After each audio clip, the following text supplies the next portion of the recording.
안녕하세요. 엄마가 읽어주는 책의 유나킴입니다. 푸른 사자 와니니 제1편 녹음하겠습니다. 제가 이 책을 처음 소개할 때는 1편과 2편 두 권이었는데 오늘 도서관에 갔더니 3편이 나와 있었습니다.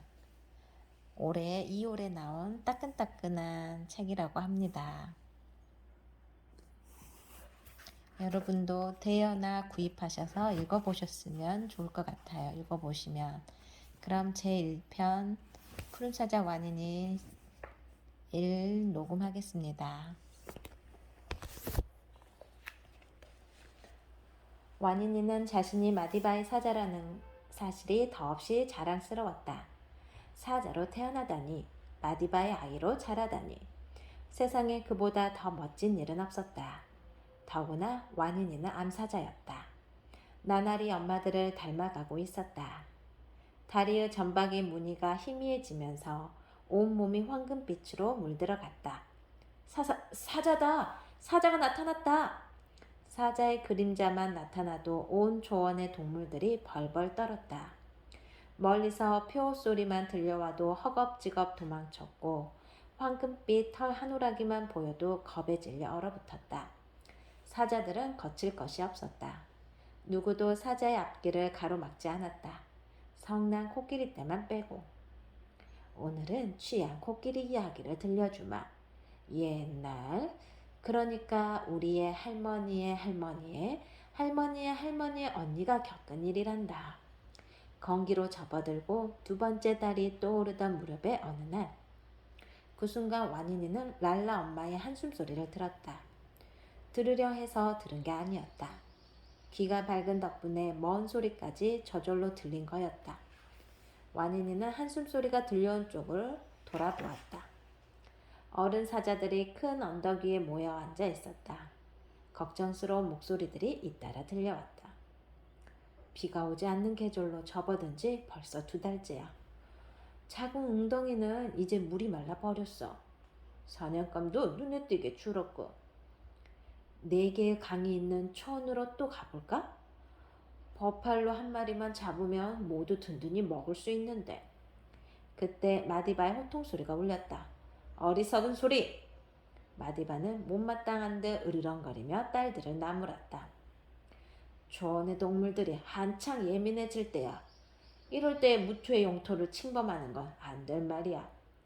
건기에 사냥감이 줄어드는 건 당연한 일. 먹이가 부족하면 먹는 입을 줄이는 수밖에. 먹는 입을 줄인다. 그 말에 와니니는 저도 모르게 오빠들을 돌아보았다. 이제 곧 2살이 되는 오빠들은 엄마들만큼 덩치가 컸다. 목덜미의 갈기도 꽤 무성해져서 이제 어린 사자보다는 수사자라는 말이 더 어울렸다. 엄마들의 보살핌을 받을 때가 지난 것이다. 마디바의 목소리가 이어졌다. 마디바의 무리에서 태어났다고 모두 마디바의 사자로 자라는 것은 아니야. 마디바는 말을 마친 뒤 목을 곧게 세우고 먼 하늘로 눈길을 보냈다. 과연 초원 제1의 암사자다운 모습이었다. 와니니는 마디바 할머니를 닮고 싶었다. 아직 작고 약하지만 반드시 멋진 사자로 자라날 자신이 있었다. 암사자로 태어나서 참 다행이었다. 제3장 듣고 싶지 않는 말.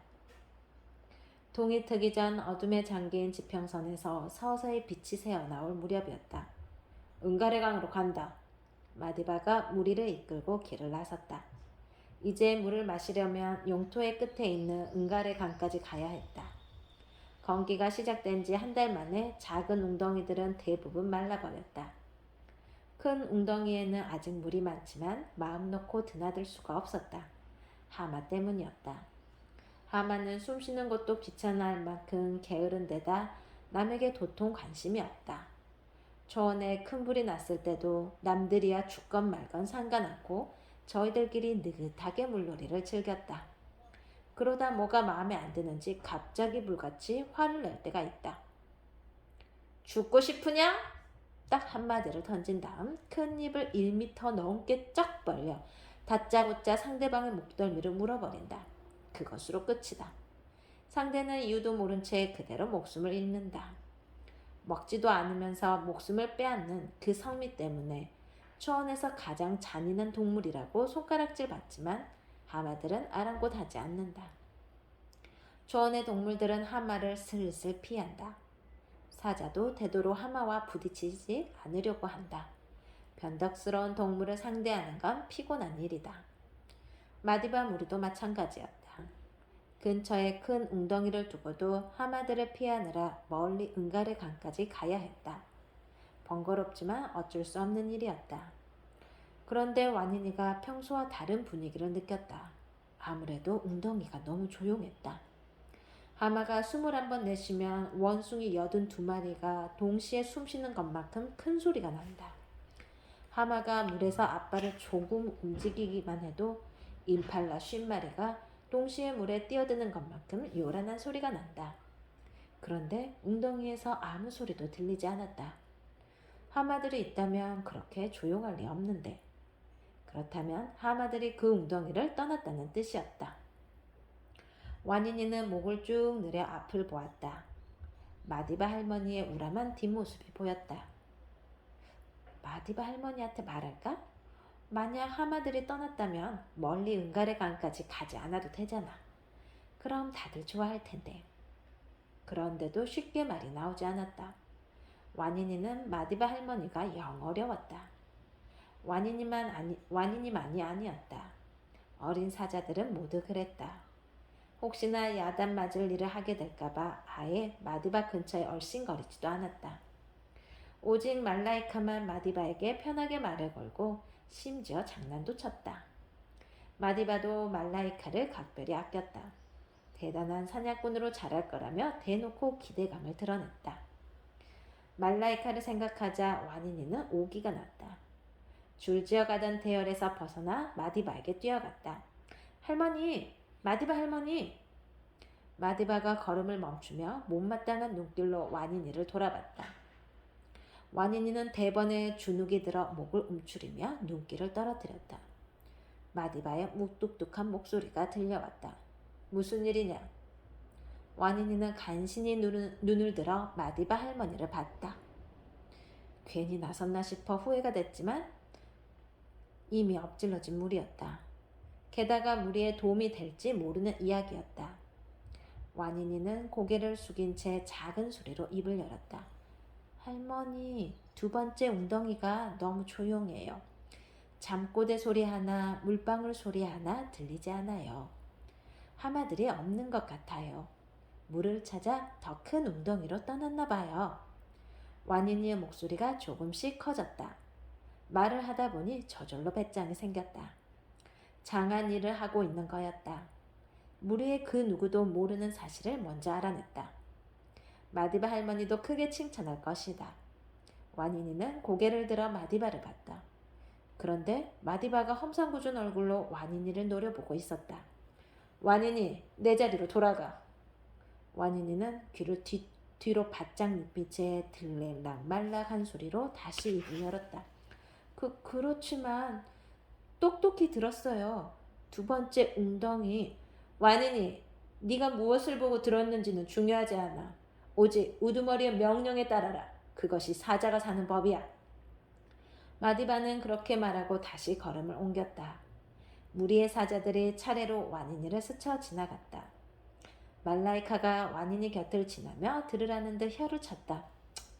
네, 그럴 줄 알았어. 와니니는 아무 대꾸도 하지 못했다. 칭찬받을 줄 알았는데 야단만 맞았다. 참 듣기가 죽었다. 동생들보다 뒤처진 맨 뒤에서 조용히 무리를 따라갔다. 어느덧 은가레 강에 도착했다. 건기가 깊어가고 있었다. 강물은 꽤 줄어 시냇물처럼 졸졸 흘렀다. 마디바는 은가레 강을 등지고 서서 무리의 사자들을 둘러보며 크게 포효했다. 뭔가 중대한 이야기를 하려는 모양이다. 마디바의 사자들은 긴장해서 몸을 낮췄다. 와니니는 더욱 긴장이 되었다. 아까 일로 더 야단을 맞는 건 아닌가 싶어서 가슴이 벌렁거렸다. 좀 억울한 생각이 들기도 했다. 분명 하마 웅덩이가 조용했는데. 하지만 그런 말은커녕 숨소리도 제대로 내지 못하고 납작 엎드렸다. 지라니, 신가. 마디마가 큰 소리로 두 사자 이름을 불렀다. 완인이는 소리를 죽여 안도의 한숨을 내쉬었다. 다행이었다. 그러나 곧 마음이 무거워졌다. 이제 무슨 일이 일어나려는지 알 것 같았다. 지라니와 신가는 곧 2살이 되는 수사자들이었다. 둘은 겁에 질린 얼굴로 앞으로 나갔다. 마디바가 지라니와 신가를 번갈아 보며 말했다. 너희들은 이제 무리를 떠날 때가 되었어.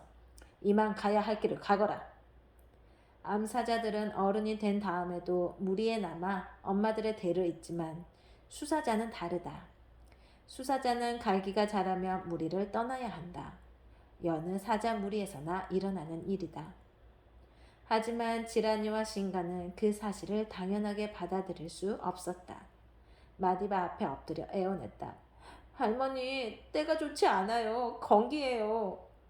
이런 때에 무리에서 쫓겨나면 저흰 굶어 죽을지도 몰라요. 굶주린 적들이 사방에 들끓어요. 무리에서 쫓겨나면 저희를 공격할 거예요. 저흰 죽을 거예요, 할머니. 무리에서 쫓겨난다는 것은 송곳니를 뽑히는 것보다 무서운 일이다. 더군다나 건기였다. 암사자에게도 그렇지만 수사자에게는 더욱 힘든 일이었다. 수사자는 머리가 커서 움직임이 둔하고 가기 때문에 몸을 숨기기도 어렵다. 사냥에는 영 소질이 없다. 암사자의 도움 없이는 제대로 사냥을 하기 어렵다. 무리에서 쫓겨나면 먹이를 구하지 못해 굶기 일수다. 그러다 암사자들과 무리를 이루면 다행이지만 그렇지 않으면 또돌이 수사자가 되어 초원을 헤매는 신세가 된다. 그렇다 해도 어쩔 수 없는 일. 아들을 거두는 법은 없다. 그것이 수사자의 운명이야. 시련을 겪지 않고서는 어른이 될 수 없다. 어엿한 수사자가 되기 위해 당연히 거쳐야 할 일이야. 수사자답게 떠나라. 하지만 할머니 지금은 때가 좋지 않아요. 그러니까 캉.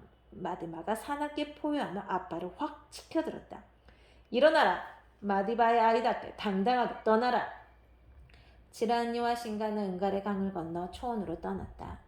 그들은 이제 마디바의 아이들이 아니었다. 만약 돌아온다면 그때는 마디바의 영토를 침입한 적으로 여길 것이었다. 쾅! 쾅! 마디바는 온 초원이 울리도록 크게 표했다. 그러고는 무리를 이끌고 다시 영토 안으로 향했다. 완인이는 맨 뒤에서 따라가며 초원을 돌아봤다. 지라니와 신가의 모습은 보이지 않았다. 오빠들이 가여웠다. 무리를 잃은다니 상상도 가지 않을 만큼 무서운 일이었다. 수사자로 태어나지 않아 정말 다행이었다. 암사자는 엄마들의 뒤를 이어 무리의 주인이 된다. 마디바의 영토를 지키며 함께 지내는 것이다. 그렇지만 암사자로 사는 것도 쉬운 일은 아니었다. 건기가 깊어갈수록 엄마 사자들은 걱정이 많아지는 모양이었다. 사냥을 하지 않을 때도 마음 편히 쉬지 못했다.